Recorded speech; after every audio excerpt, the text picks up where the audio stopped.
Welcome to Real Estate Coaching Radio, starring award-winning real estate coaches and #1 international best-selling authors, Tim and Julie Harris.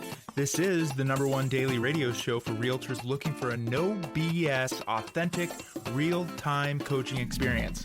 What's really working in today's market, how to generate more leads, make more money, and have more time for what you love in your life. And now your hosts, Tim and Julie Harris. 3, 2, 1, and we are back. And OMG, oh my gosh, I sound like a 9-year-old. I wonder why that is. But OMG, have we had a wild and crazy week. In case you guys didn't know it, Julie and I we rang the bell at NASDAQ as special guests of Glenn Sanford and the executives at eXp Realty. And a lot of little interesting surprises came from that. Mostly, we were outside on the Jumbotron in Times Square, as in we were a picture of us, along with Glenn and our good friends Orlando and Danny Montiel, were standing, there on this. I don't even know how tall this Jumbotron. Yes, huge. How many stories do you think that thing was? It had to be 100. It was huge. It was awesome, though. It was incredible. I mean, for a couple poor kids from Central Ohio to all of a sudden be, on Times Square ringing the bell at NASDAQ. IRL. Yeah, in real life. There you go. I mean, it was crazy. Yeah. So, I know a lot of you enjoyed that experience with us through Instagram and whatnot. If you want to see those pictures, some of you are commenting that we look like we're a little bit like, deer in the headlights. Uh-huh. That's pretty accurate. Indeed. Never done that before. Never. Yeah, exactly. Never done that before. Exactly. So yes, you can find all of our pictures from our little adventure over on Instagram. And that, of course, is at Tim and Julie Harris. So today's podcast, we are focusing on, is there going to be a housing crash? Longtime listeners, you guys know that there's not going to be one. But how do you actually know if there's going to be a housing crash? Now, what Julie did is she wrote down, 8 questions. Mm-hmm. And these are questions that you're going to want to write down. These are questions that you're going to want to share with your, if you're a team leader or a broker or, your agent friends. Frankly, if you're working with buyers or sellers, these are the actual filters or the questions that you need to be familiar with so you can actually logically answer the question, what's going on in your market? That's right. And this is particularly important because the markets are not all shifting at the same rate. So from town to town, even within your town, you're going to have different things happening. So these are the questions for you to be introspective about. Take stock of your local market. All real estate is very local, even hyper-local within your town. Point number 1, write this down. Review your current and coming soon listings and buyers. Why are they buying or selling? Do you have a single solitary, quote, distressed client? On the seller side, what Julie is asking for you, again, all of us are getting beaten upside the head and down the other with all of these ill-informed, I don't even want to use the word I was actually thinking, but it rhymes with jackass. But so all those people who are telling you guys the real estate market's going to crash, Julie has been doing hours of research, and you were just listening to a podcast. Who was the economist? Yes, Logan Montashami, who's on Housing Wire. I write for Housing Wire as well, so I listen to a lot of their stuff. He gives a lot of facts and stats and talks about the fact that you've got to look around in your own market and see what evidence you have or don't have, and to not fall prey, as we often talk to you about on podcasts, don't fall prey to the salacious headlines. And I'll tell a story about that later from a coaching call. Well, the real bottom line here, guys, is just pay attention to what's actually happening in your numbers and don't listen to people that are, in essence, there's a lot of people that are just trying to sell you something. We've talked about that a lot before. REO lists and short sale designations. And all these things have a place, but not in this market because there's not enough opportunity.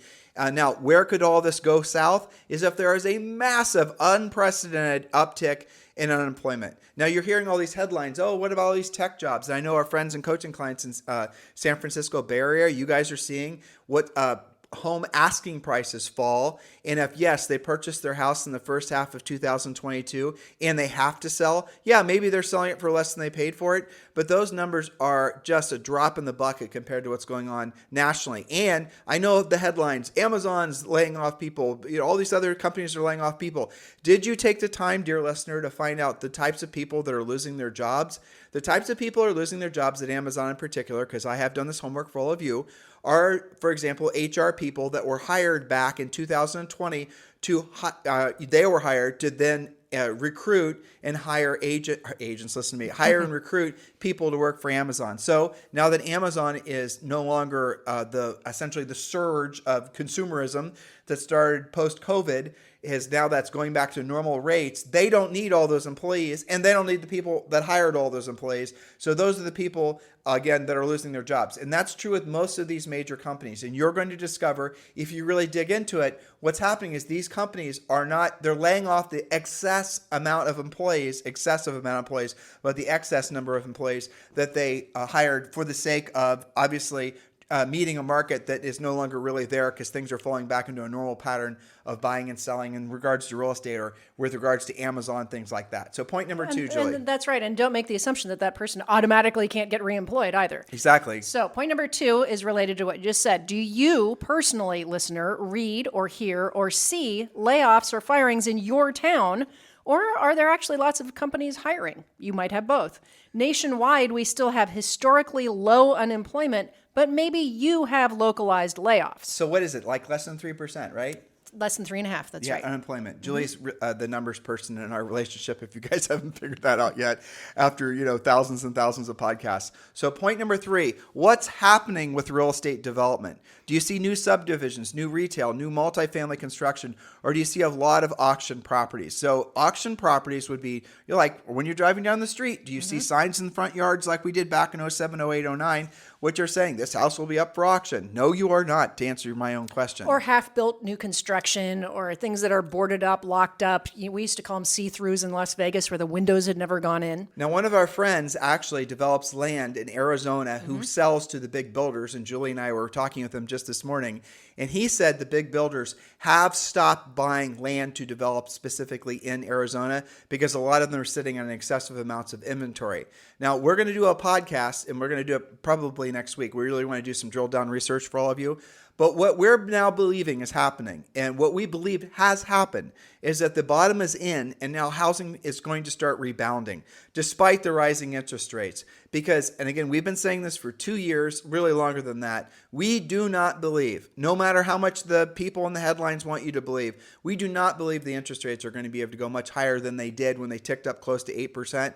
Because there's $32 trillion of debt. And when the Fed raises rates, they also raise the amount of money they have to pay to the bondholders for all that debt. I know that's very nerdish, and we've done past podcasts on that, but there is a limit to how much the interest rates will increase to the point where the government will not be able to afford to pay the interest on the $32 trillion of debt. Now, I'll tell you something else Julie and I were just discussing. There seems to be an unbelievable amount of hype about all this doom and gloom in the economy, despite the fact that a lot of us aren't really even seeing even minor evidence of this, aside from inflation, right? And so why is that happening this year, Julie?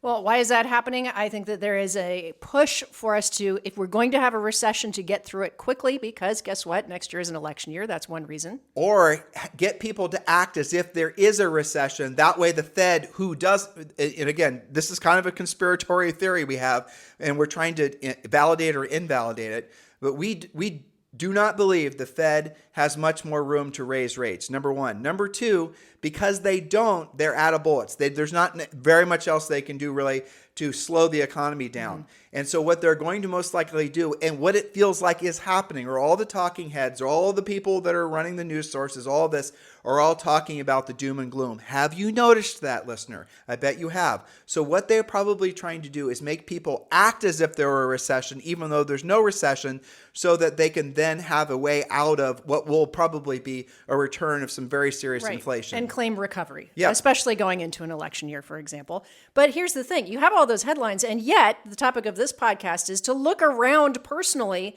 and take stock of, is any of that actually true? Point number 4, are mortgage applications up or down in your town? Nationwide, we have had an increase in mortgage applications for 2 weeks in a row. Now, that doesn't seem like a ton, but remember, we're pulling out of the holiday season. We have seasonal slowdowns, and we are on an upward swing of mortgage applications. Now, those are purchase applications, and do you remember? Can you define it?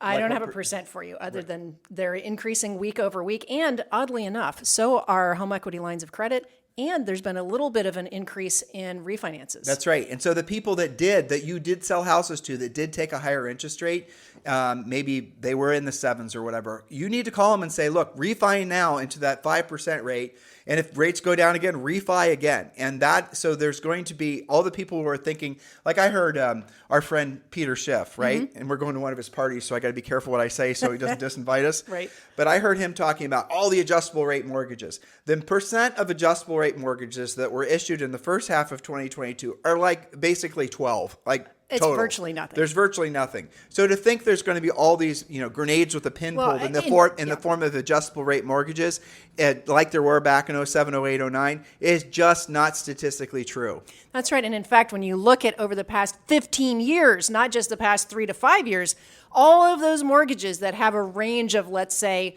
2 3/4, when somebody that works for us has a 2 3/4 mortgage, up to say 4%, 4.5%. Those really low Who rates. has a 2 3/4 rate? Tom does. Tom has a 2 3/4. I believe that's what he said. That's yeah. insane. Locked in 30 years. He better right? never sell that house. Seriously, we had that conversation. So if you look at the culmination of all those 15 years worth of up or down the scale, but really by and large low interest rates, it's less than 10% that are adjustable. Now, when you compare that to 2005, 6, and 7, it is radically different. I believe that was something like 82 or 83% had some level of adjustability to it.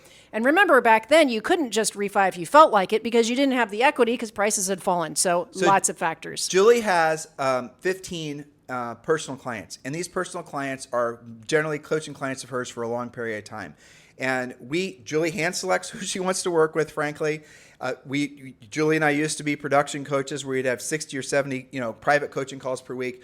No more. Julie keeps on keeps a small schedule because of the fact that she wants to stay on top of what's actually happening in some of the, frankly, the most successful agents' businesses across the country.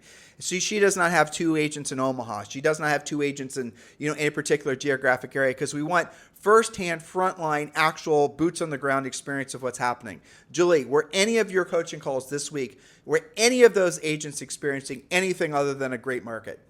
Only if you're Canadian. Other than That's that, right. And I think that they're on the edge of settling down and pulling out of that.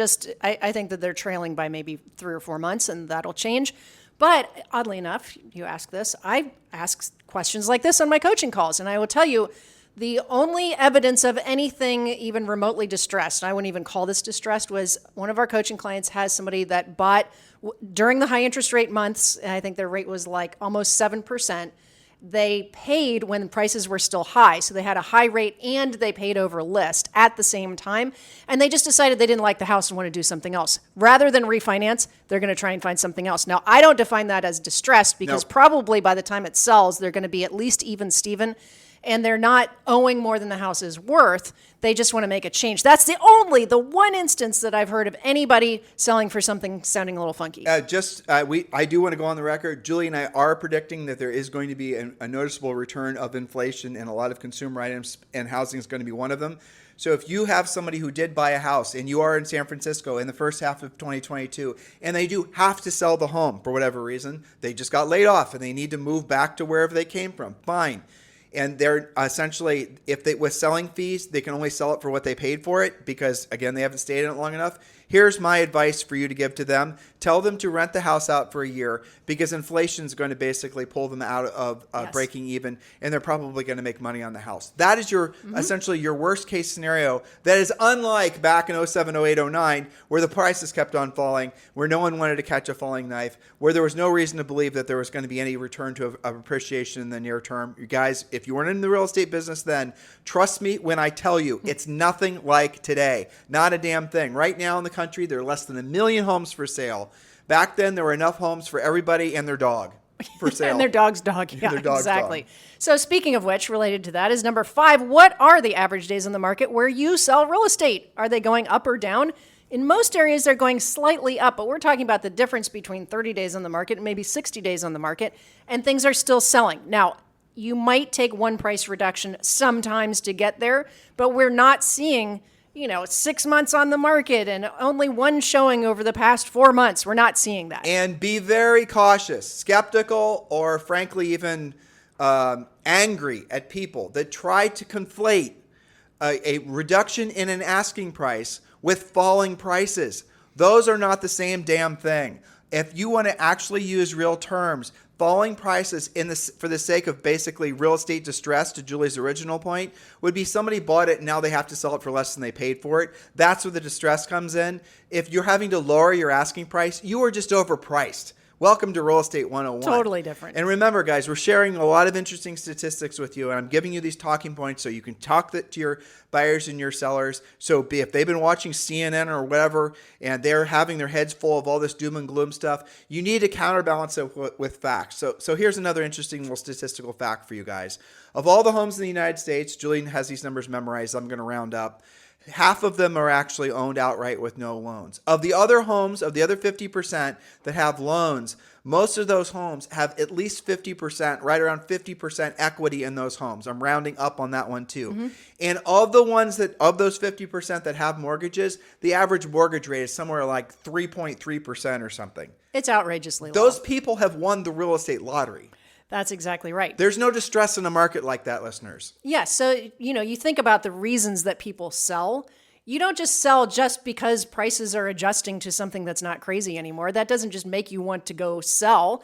So you've got to keep this in perspective. Speaking of which, point number 7, keep an eye, and you can do this through your hot sheet in your MLS. Which price ranges are seeing price reductions? Are the reductions noticeable or just a token reduction? Sometimes you'll open your hot sheet and you'll see there were 50 price reductions. Well, why was that? And you open it up further and you see, well, that was a subdivision where the builder had just reduced everything by $5,000 a house. Nothing radical. They're just trying to move inventory. And remember, guys, if you want to learn these scripts, you want to learn what to say. If you want to, by the way, expired listings, no doubt that's the single best opportunity right now in this real estate industry of ours, expired listings. If you want to learn how to be an expired listing hunter, if you want to learn how to, frankly, do everything you need to do to build a scalable real estate business, you want to build a team, we've got you covered. You want to, work on your branding, you want to learn how to proactively lead generate, we have made it simple for you. All you have to do is join Premier Coaching for free. Text the word Premier to 47372. Text the word Premier to 47372. So go ahead and enter in the number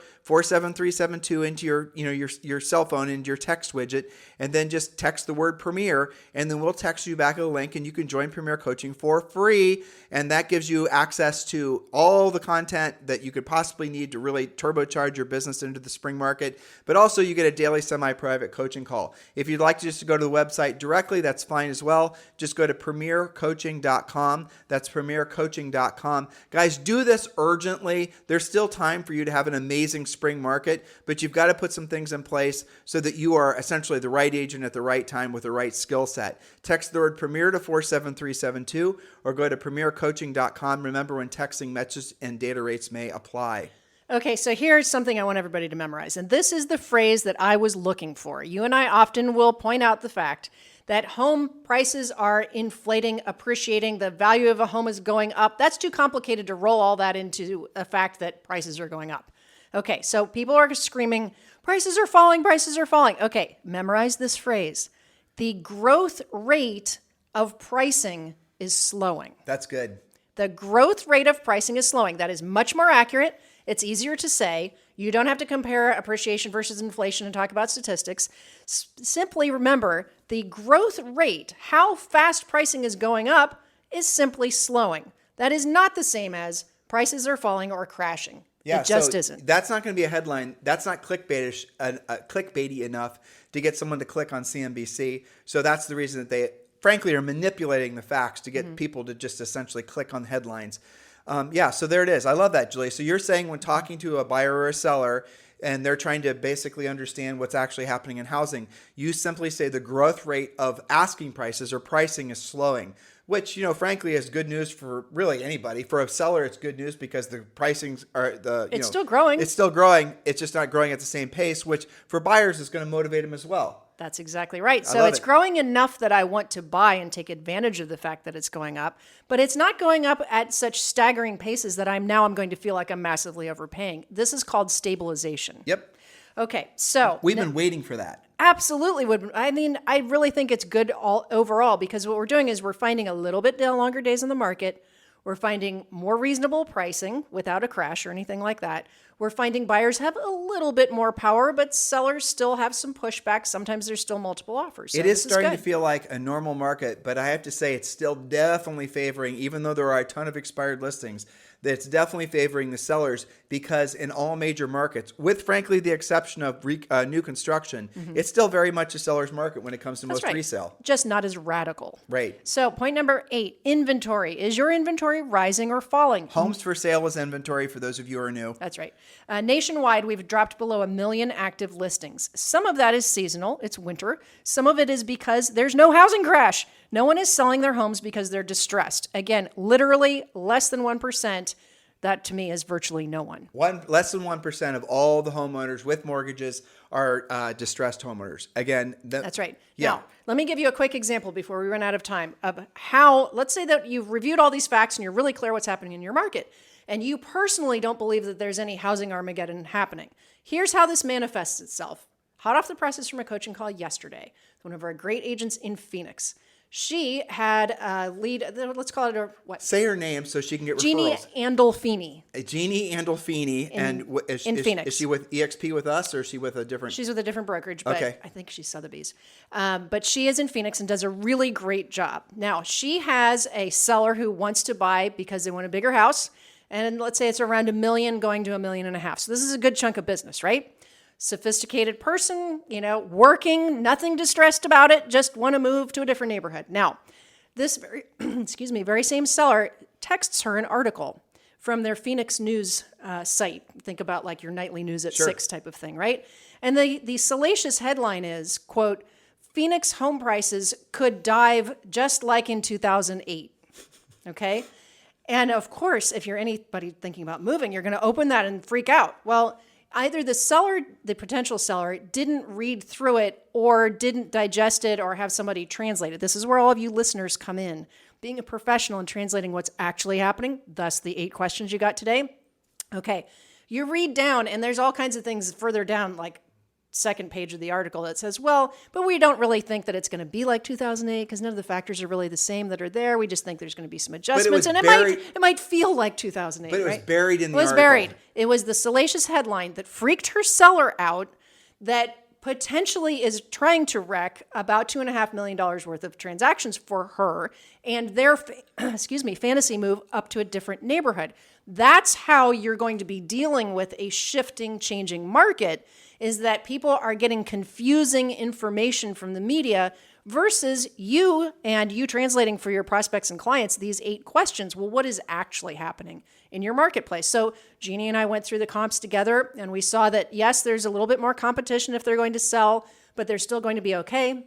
There's homes that they can choose from. And no, I don't think she found a single distressed example in her MLS with regards to comps for those houses. Honestly, Julie, it truly makes me suspicious. And I know there's people listening with my little conspiracy theory about there being an organized approach to make people act as if there were a recession. Well, come up with a different reason if you've got one. I can't. And listeners, if you can, you please explain to me how there can be this many people who are supposed to be smart, or maybe they're not smart, being this blissfully ignorant about what's happening in the real estate market. How there can be this many people who frankly we're told are experts, who are so willfully passing along bad information that, frankly, a third grader, we have a third grader, right?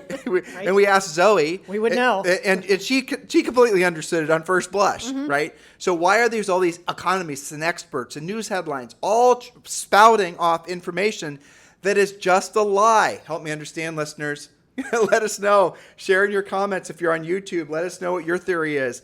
If we're off base, if we're missing something, hey, we're open to criticism. Well, and keep it in perspective too, right? So it may feel recession-y to you or housing crash-y to you if you have only experienced a hot seller's market with competitive offers where buyers waived everything and sellers had all the control. In other words, if you were not in the business back in 07, 08, 09, respectfully with love, I say this, you do not know what a real estate crash feels like. This does not feel like a real estate crash. My lovely wife and I have been in this business for more than 2 decades, and I can promise you we've been through 4, maybe 5 recessions and 1 major real estate crash. It doesn't feel like this. Yes, only getting 3 offers instead of 30 is not a crash. Exactly. Okay, selling for 95% of list instead of 105 or 125% of list is not a crash. That's right. So listen, a lot of you are looking to upgrade your brokerage experience.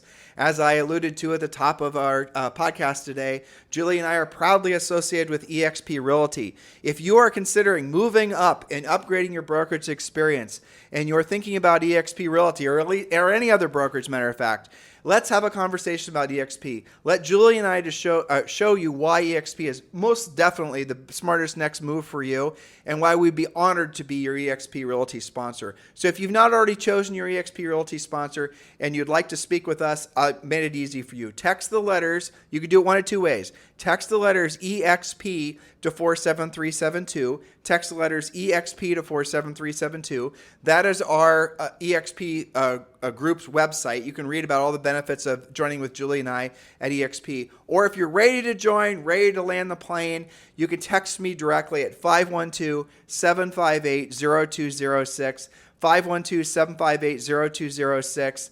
And just put in the letters EXP and just tell me a little bit about yourself. And I had 3 people text me this week, and every single one of them didn't believe it was me that was going to be responding to them. It is really me responding. I actually like having calls like that. I actually like helping you guys move over to EXP. Some of you seem to find that surprising, but if you were over at EXP and you were having conversations where people were really excited and encouraged and optimistic, you'd like doing those calls too. So text the letters EXP to 47372 if you want to see our site and just gather information. That's if you're just in the information gathering phase.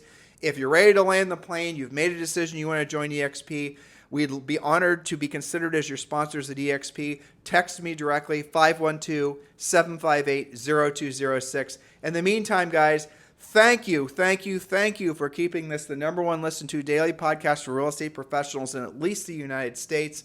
We're going to have, I don't even know, 300,000-400,000 downloads this month and another probably 100,000 listens. Our YouTube channel is taking off. Why? Because the information, what we're saying is practical and tactical, puts all of you in a position to help people and make money because of this market. Thank you for allowing Julie and I to live our professional's life mission in service to all of you. Have a fantastic day. We'll talk with you on the show tomorrow. This podcast is a part of the C-Suite Radio Network. For more top business podcasts, visit c-suiteradio.com.